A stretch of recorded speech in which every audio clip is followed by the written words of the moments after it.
So hello everyone, welcome back to another particular lecture series of our Reagent Chemistry course, and this is class 28. And in this particular class we are actually continuing our previous discussion over the DMSO mediated oxidation. So in the previous class we learned about the Swan oxidation in details. So here in this particular class we are mainly focused on Coreykim oxidation and other DMSO mediated oxidations. Okay, so first, we begin with our discussion with Coreykim oxidation. So, this is the Coreykim oxidation. So, Coreykim oxidation is an organic reaction that converts primary and secondary alcohol to aldehyde and ketone using N-chlorosuccinamide and dimethyl sulfide under mild non-aqueous condition. So, if you remember the particular reaction mechanism of DMSO mediated oxidation, then you will find that there is a one electrophilic reagent is there which actually activates the DMSO. So, and depending upon the electrophilic substituent, the oxidation name change. Like for Swan oxidation, the electrophilic reagent is COCl2. Here it is the N-chlorosuccinamide. And why this Coreykim oxidation is important?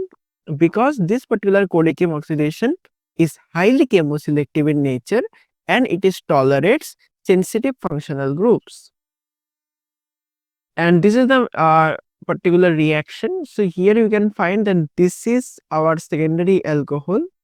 Now here Coreykim oxidation is the NCS and dimethyl sulfide is here. Here DMSO is not used.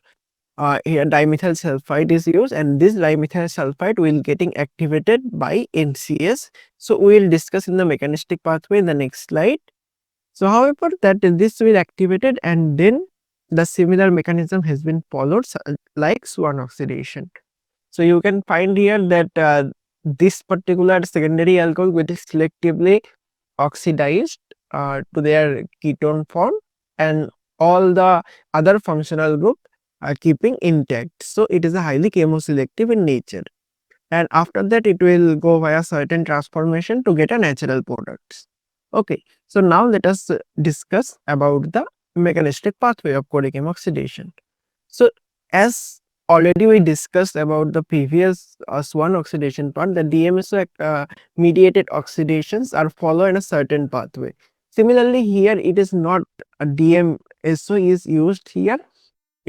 Here dimethyl sulfide itself is used. Now this will actually react with the N-chlorosuccinamide here present, and then this particular structure is generated, and then this particular lone pair of nitrogen will attack here and the chlorine moves out and we got our activated DMS compound. Okay, now after the second step, this alcohol, whether it will be primary or secondary, so this particular O contains the lone pair. That lone pair actually attacks here and remove this particular part from this system, and we got this our intermediate, and this intermediate is very famous, as I already discussed multiple time about this particular intermediate.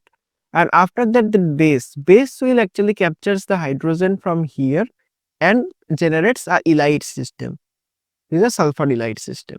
Now this particular negative charge will captures this adjacent proton here, and then this particular bond goes here, and this particular DMS removed from the from the structure. So finally we got that this is the elevated step here.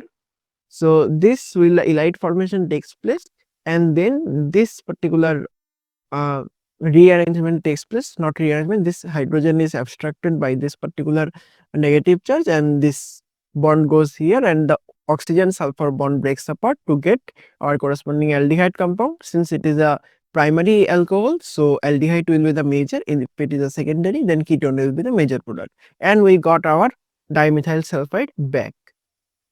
So this is the mechanistic pathway of the Coreykim oxidation. Now let us talk about the Parikh Doeing oxidation. Parikh Doeing oxidation is nothing but another DMSO based oxidation. Okay, and this is also done the same part, but here the interesting thing is electrophilic reagent is changed. Now the electrophilic reagent is here. It is used sulfur trioxide and pyridine combination is used to activate the DMSO. So here you can see this particular example. This is the primary alcohol. Okay, so rest is not that much important for us right now. So here it is the SO3 DMSO pyridine. So it will activate the DMSO, and after the triethylamine, what will do? It will abstract the proton and make this ylite, and then we got finally this primary alcohol converted to aldehyde. Okay, and this is actually useful for the large scale synthesis or large scale reaction, because this particular method has the ease of workup, and it will do under a near ambient reaction temperature, when the room temperature reaction happens, and that's actually made it suitable for doing large scale synthesis. So here is another example. You can find here that this particular is the primary alcohol. In presence of this particular reaction condition, there is the Parikh-Doeing oxidation reaction condition. So it will generate their corresponding aldehyde. Now let's talk about another particular DMSO mediated oxidation, that is the Pfitzer Moffat oxidation. And this particular DMSO based oxidation is actually first reported in literature. Okay, and here the electrophilic reagent is DCC, dicyclohexyl carbonamide, and this is acts as the electrophilic activating agent with a bond state acid prompter to activate the DMSO. And this is also a room temperature based reactions. So this is the example of the Pfitzer Moffat oxidation, where basically this is the secondary alcohol present here.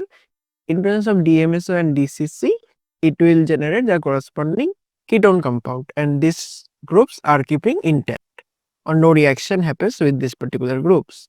Okay. However, there is a certain problem with this particular reaction, especially by using with DCC.